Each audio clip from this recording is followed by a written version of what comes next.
President Muhammadu Buhari has bemoaned what he calls Nigeria's terrible state of underdevelopment and stressed that greater collective effort is needed to steer the economy away from this condition.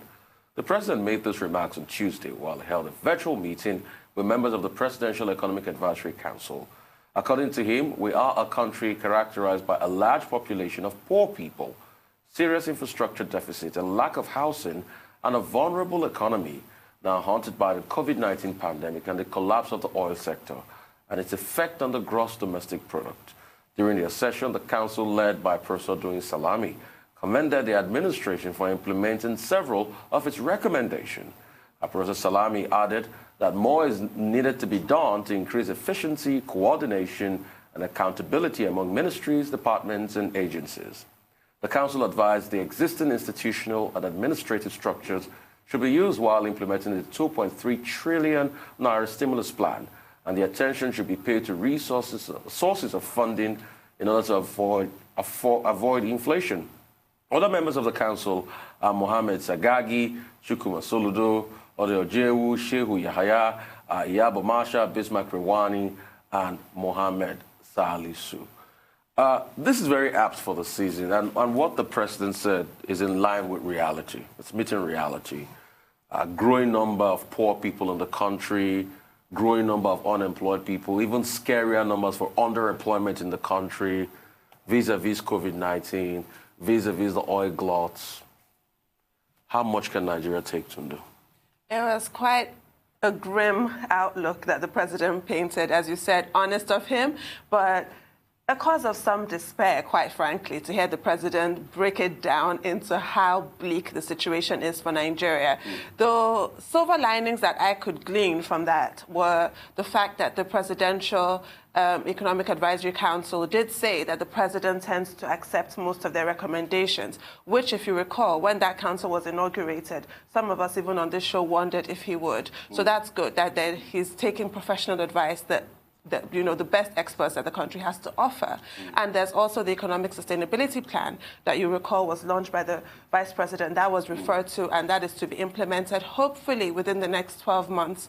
But there's no way of denying the fact that we are in perilous times right now. That's true. Yeah. When you look at the headline, the question you ask, yes, the point about honesty, I take it. But the additional questions will be, is the president expressing frustration? Is he expressing helplessness? Because when he says we have a large population of poor people, that the economy is not doing well, GDP growth is going down, we have a housing crisis and all of that. The average Nigerian is likely to say, yes, it's good for the president to make this admission. But this is the assignment that he has been given by Nigerians for more than 5 years now, as it were. And, what has he been able to do about all of these issues? In previous statements this year, the president had given an account of what his administration has been able to achieve. But here now, in the meeting with the Economic Advisory Council, he's saying, look, we're in a very serious situation, not just because of COVID-19, but also for a variety of reasons. So he can be praised for honesty, but the additional question will be, okay, what have you done about this? The second leg of it is that, well, you could also take it that the president is challenging the Presidential Economic Advisory Council to do a lot more.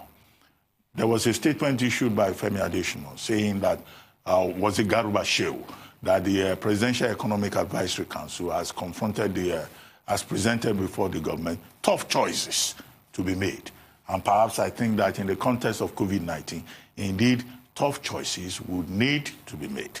Now, the Presidential Economic Advisory Council, at that meeting, made a number of recommendations: how to prevent the rising cost of debt service, how to ensure housing, how to address the shortfall in agricultural production, which they say that the shortfall is up to about 40 to 60%. So they made specific recommendations.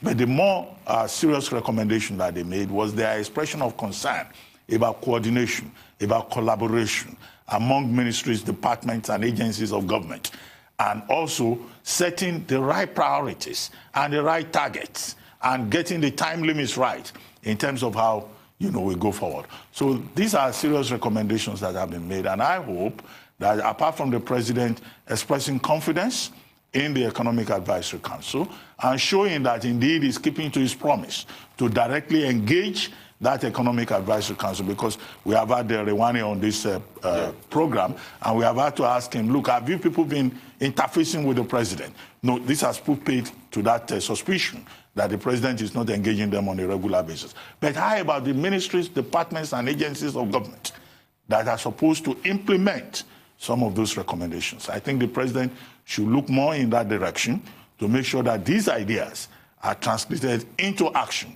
beyond, just the conversation that he has with the council that he has set up. And what you said is quite very apt there, because when you look at the ministries, the MDAs as they are called, you see a lot of oversight, and you see a lot of bureaucratic interplay in even dispensation of their duty. And most importantly, while the president looks at this, it's incumbent on the president to also facilitate the Oronsaye report. Because in terms of structural discipline, if we really want to hold this country structurally and allow it to have that level of fiscal discipline, the Oronsaye report comes in handy.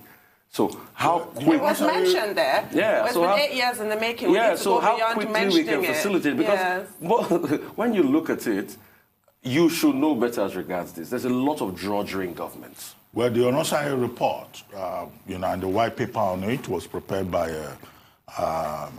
Mohamed Adoke as Attorney General. It's about cutting the cost of governance. Yeah. And when the Vice President submitted the report of the Economic Sustainability Committee, he also talked about the need to cut the cost of government. Yeah. Now, when the Buhari government went back to the Oronsaye report, the government gave a deadline of October. So it will be interesting to see what happens by October, because really, at all levels, we need to cut the cost of government, or if you like, of governance. And some MDAs must go. Well, but the problem you have there is territoriality. Yeah, but they'll be merged. They have to go. There is a crisis of territoriality. People don't want to lose what they control. If you are the secretary, if you are secretary to government of Nigeria, you probably control about 34 or more parastatals. If you are another, minister, you probably control about 20. Nobody wants to lose territory. And that's where the president has to put his feet down. It's, the political will that is required, and it can only come from the top. If the president puts his feet down, we need to streamline governance and make it a lot more efficient than it is. As you said, he has to put his feet down. Guess what came to me? Just flashed in my head. He has to put his feet down. He has to have his own presidential guillotine. And it has to cut down and smash down everything impeding, governance, because it affects our recurrent expenditure. I mean, for the size of the civil service we have in this country, we shouldn't be spending that much on servicing the civil. We cannot afford it. We cannot afford it. Well, I hope the states will also follow the queue when it comes, because at the level of the states and the local government, you have the governors and their wives behaving like royalty. You know what they say in Nigerian Palace? They have no choice. That's all on the news headline. We'll take a short break, and when we come back, we have the three musketeers, Rotus, Odiri, Michael Wilson, and Aaron Akerjola, to give us updates on Africa business, global business, and COVID-19. Stay with us.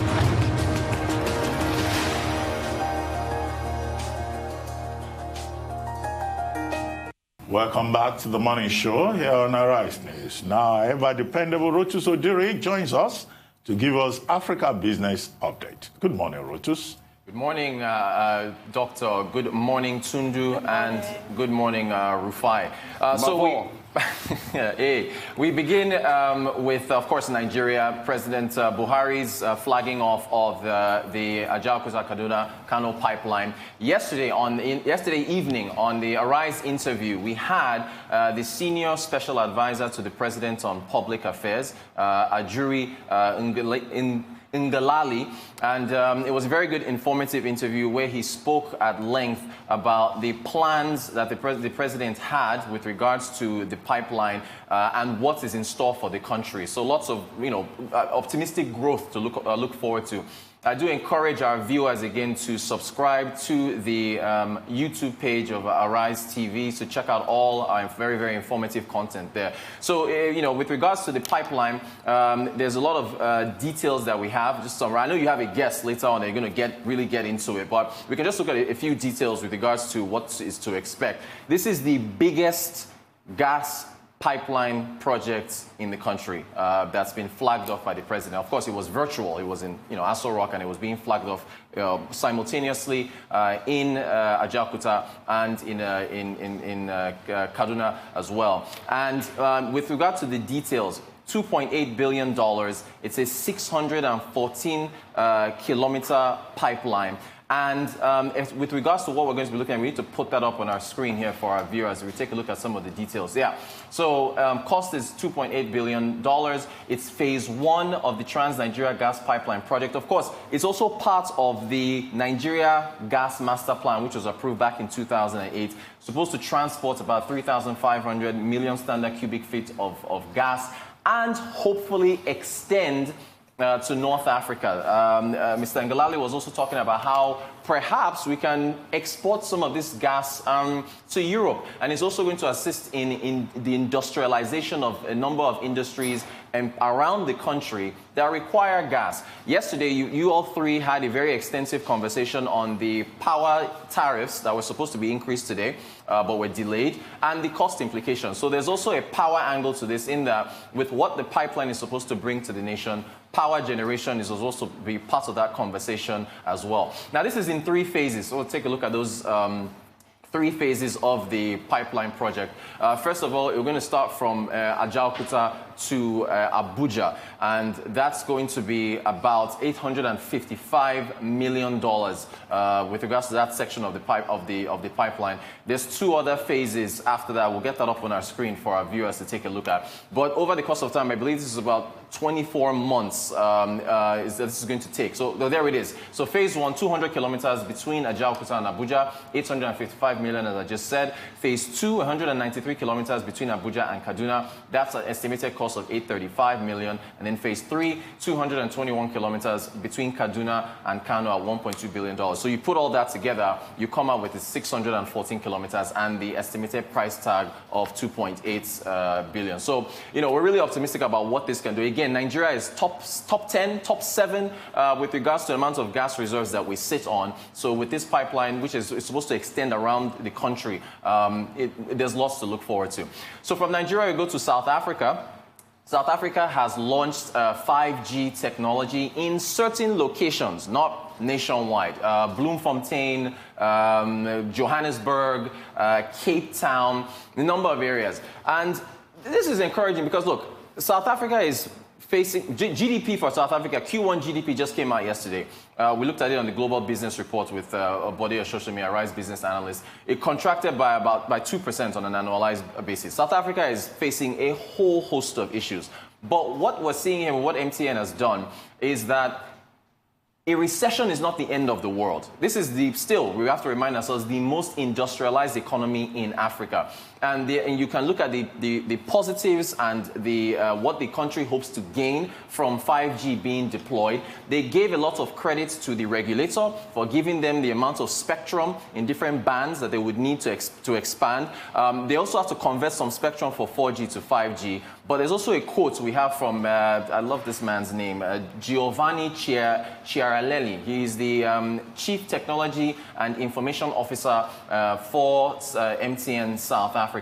And he was talking about how this is part of their plans with regards to expansion around the country. We'll put that quote up for our viewers in a second. How it's part of their plans, but also MTN South Africa CEO also gave a lot of credit to the regulator in giving them what they needed in order to be able to get 5G. Again, it is not nationwide, it's only in certain countries, but that they're able to push forward despite all the challenges the country is facing.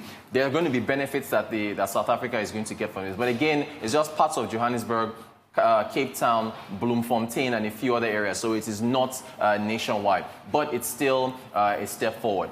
We move on now to Kenya. We're talking GDP. We talked about, just mentioned South Africa's GDP, which contracted in the Q1 of this quarter. Kenya's GDP came out. Kenya grew 4.9%. However, it was at the slowest pace in 3 years. And there's our chart out there. If you look at Q1 all the way at the end, 4.9%. Kenya is a big exporter of flowers. Flower exports contracted by about 13%. Food and hospitality is also contracted as well. But still, the economy grew in the first quarter. However, the IMF and I believe World Bank are looking at a contraction for Kenya full year for 2020. So still a few challenges here and there. And then finally to Ethiopia.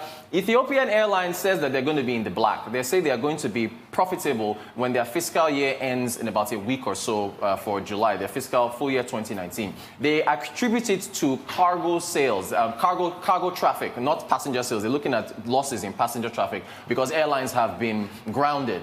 But the CEO of Ethiopian Airlines said that cargoes, being able to at least move cargo up and down, allowed them to still remain profitable. Ethiopian Airlines is probably the only airline, state-owned airline in Africa that is still profitable at this point. But that's what we're seeing across African business. Well, let me just comment briefly on the AKK, the Ajaokuta-Kaduna-Kano pipeline project. Well, I think it's good. The positives are, look, there will be technology transfer. It will boost local manufacturing. It will create jobs. It could help electricity supply up to about 3,600 megawatts. All of that is fine. And we hope that the state governments that are affected, Kogi, Kaduna, Kano, will take maximum advantage of that project. But there are questions about, one, timely delivery. The contractors have said that they will deliver within 2 years. We hope that they will keep to that and that there will be enough diligence in ensuring efficiency and timely delivery. However, there is a geopolitical side to it. The gas is going to come from the Asa gas plant in Imo State through the Obigbo, Umuahia, Ajaokuta route, and then link up Ajaokuta, Kaduna, Kano. Now, there are persons who have raised questions about this, that if you are taking 3.5 cubic feet of gas from the south to the north, now what is the advantage for the southern part of the country? That geopolitical resource conflict, is a possibility in my view, particularly as we've not done enough with the greenfields to address the challenge of associated gas. The only effective pipeline that we have is Escravos to Lagos, which supplies about 2.5 cubic feet. So you may have a situation when that AKK comes on stream with all its benefits, whereby a part of the country that even produces the gas is shortchanged. And I think that the authorities should look at this geopolitical side of it. Thank you, Dr. Abati. That's actually an excellent point. Because here we go again with the golden goose being made to suffer for the sake of everybody else. That really has to be considered. But I have a question for you about Ethiopian Airlines. What magic is it that they did that other airlines need to learn from? You mentioned cargo, that they were able to pivot into that aspect of their business. But I wanted, some more details if you have any. Yeah, so Ethiopian Airlines historically has been profitable for quite a while. And the reason why they're able to do that is, one, state support. That you have to attribute, one, to the amount of support that the state has, and also they've been able to. They're a hub. They've been able to operate, have a very large, diversified traffic with regards to airline routes. But primarily, you will attribute it to support from the state. But also diversifying between passenger traffic and cargo traffic was pretty much how they're able to weather the storm. But they're going to be facing a number of losses. But it's primarily state support and also their routes, as far as their travel routes. They have a more varied travel routes compared to the South African Airlines and other airlines in Africa. Right. Well, thank you, Rotus.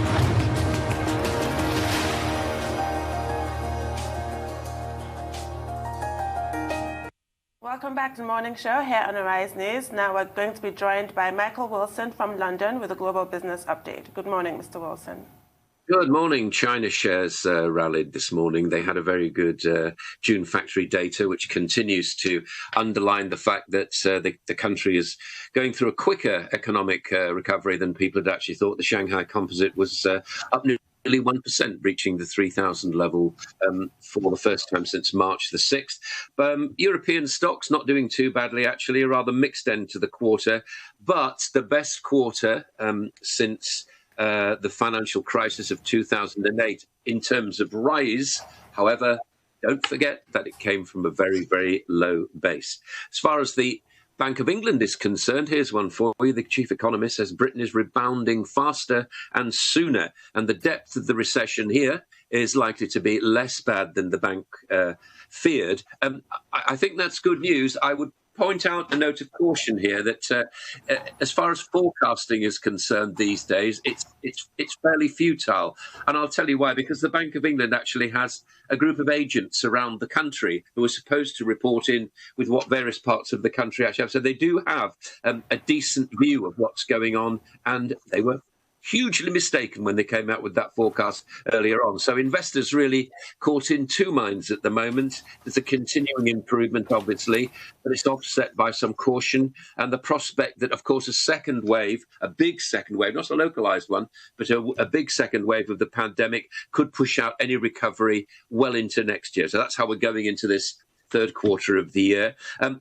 Despite warnings in the United States from this chap, Anthony Fauci, the director of the National Institute of Allergy and Infectious Diseases, he said that cases could rise in the United States by 100,000 a day. That doesn't seem to be happening at the moment. And this would also help to explain why gold is having a very good time at the moment. They're hitting their highest level since October 2012. The US markets actually finished yesterday and that quarter quite well up, really, drawing a line under the best quarterly performance since the 1990s. But I have to caution again, this is coming from a very, very low base. So just because something has come up a long way doesn't mean to say this is actually helping things enormously, or indeed is a good indicator of what's really going on. Flash PMIs we had last week from Europe. Now we're getting the real thing this morning. And a bit of improvement. And also the UK particularly is showing an improvement as well. You were asking me about Magic Monday a couple of days ago. It looks like people are going back, but not hugely.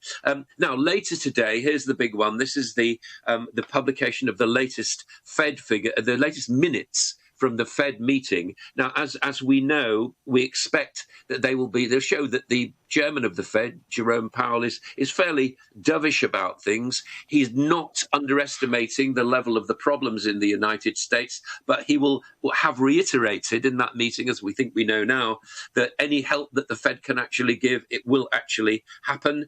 He doesn't care about asset prices. What he's worried about is whether people will actually have jobs to go back to. I think that's a very, very important thing, and to keep the economy afloat as well.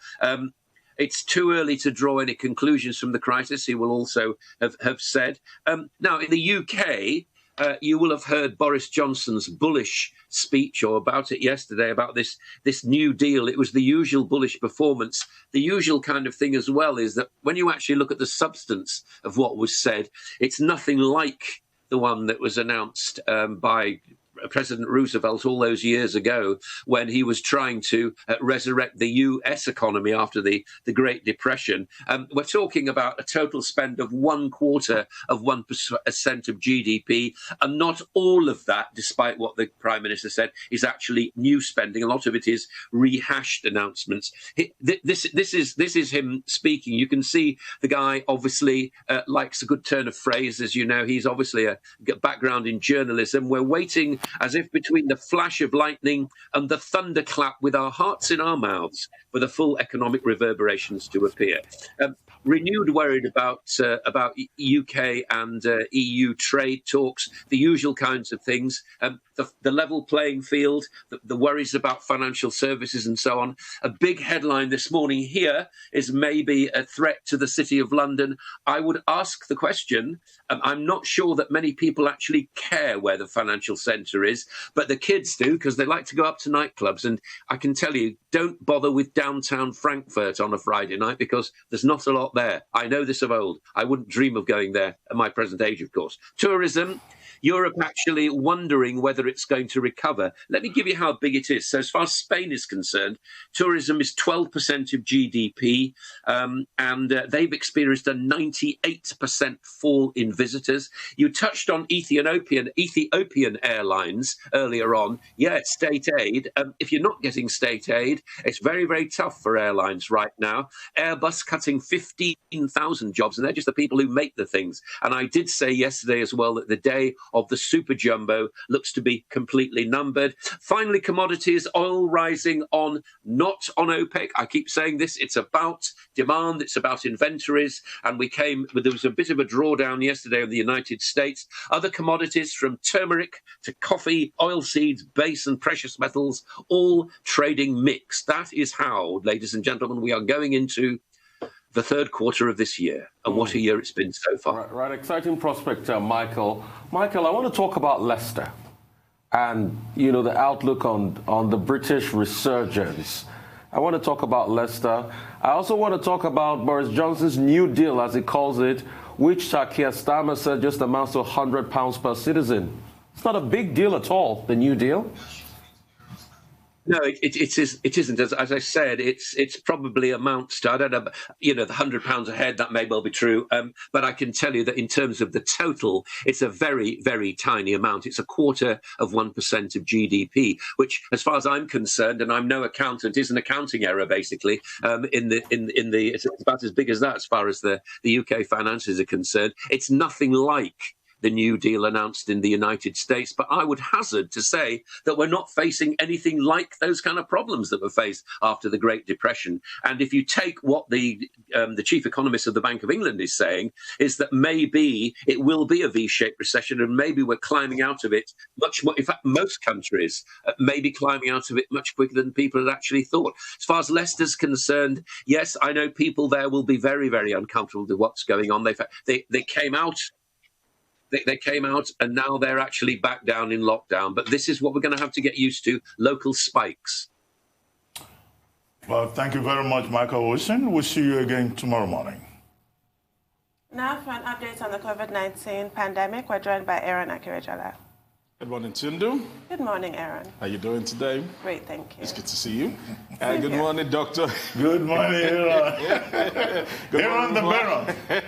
There's a guy here who is not smiling. Yes, I can see he's putting on a very steely face this morning. And Aaron, please, we have no time. Move on quickly. Okay, straight into the matter. And let's start it off in the U.S. as we look at the global numbers of cases concerning COVID-19 this morning. And at the moment, we have 10,450,628 is the number this morning. But in the U.S., we're seeing things actually play out not so good. All right, the disease experts, the foremost disease experts in the U.S., talking about Dr. Anthony Fauci, who advises the government on how to go about COVID-19, is very worried with the trend because yesterday, the U.S. actually recorded the biggest one-day spike. 47,000 cases were recorded yesterday. And you can actually see that on the screen there. The U.S. represents 4% of the world's population, but 25% of all the coronavirus cases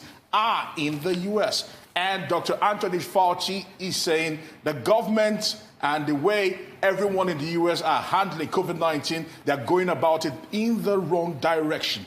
Look at that, and it's quite worrying if he says that, because at the moment, the epicenter has moved away from New York to places like Texas, California, Arizona. We're seeing spikes in numbers. Now, look at the number of new cases. If you notice, it has been on the rise. Talking about the number of new cases from the 1st of June to the 30th of June, which was yesterday, the number of new cases have been on the rise. And although the number of new deaths have been on the decrease, on the descendancy, but the number of new cases have been on the ascendancy, and which is quite worrying for experts out there who are saying that the worst is not behind them in terms of COVID-19. We're seeing people still going about celebrating and enjoying themselves and trying to catch up for lost times, considering the lockdown and all that has happened.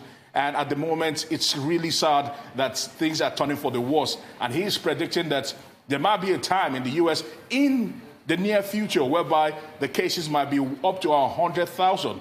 But now note, in the U.S., as we speak to you as of today, over 30 million tests has been done. And that is quite impressive because nobody has tested as much as the U.S., but nevertheless, we're seeing spikes in numbers, and places like Arizona, California, and Texas are beginning to turn to hotspots for COVID-19. But moving away from that, and let's tell you that in Melbourne right now, because the new trend is not locking down an entire state or locking down the entire nation. New trends right now are locking down counties and suburbs, and 300,000 people have been locked up in the north of Melbourne because they have seen spikes in that particular place, similar to what happened, Michael Wilson was talking about, the city of Leicester. Also, the city of Leicester has almost the same number of population, just well over 300,000, and they also have gone into a lockdown yesterday. And now the city of Melbourne have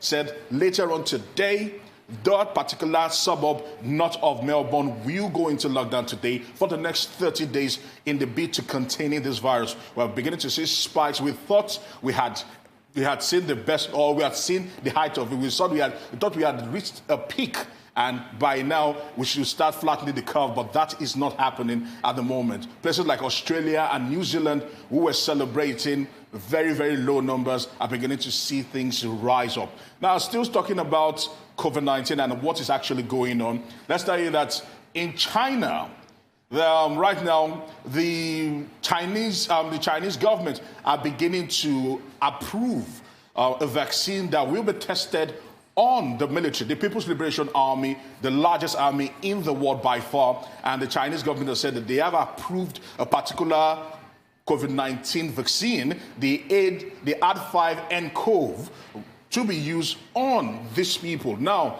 details as usual in Chinese fashion, details are very sketchy on how it will go about. Would it be mandatory? Would it be voluntary? We don't know yet, because we are not even sure of the number of people in the People's Liberation Army, but we know without a doubt they are the largest army in the world, and they are saying that they will be testing that particular vaccine. And remember, this vaccine is being developed alongside its military, alongside CanSino.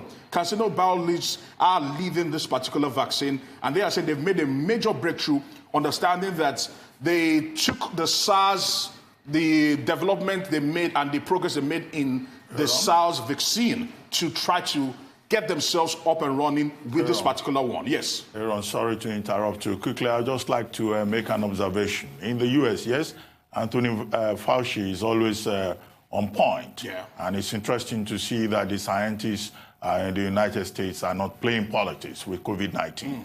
But you said that the death rate has been going down. Isn't there a correlation between the rise in the seroprevalence and also the death rate? Because another report indicates that, in fact, in the last 24 hours, the death rate is the highest that we have seen in the United States since June 10.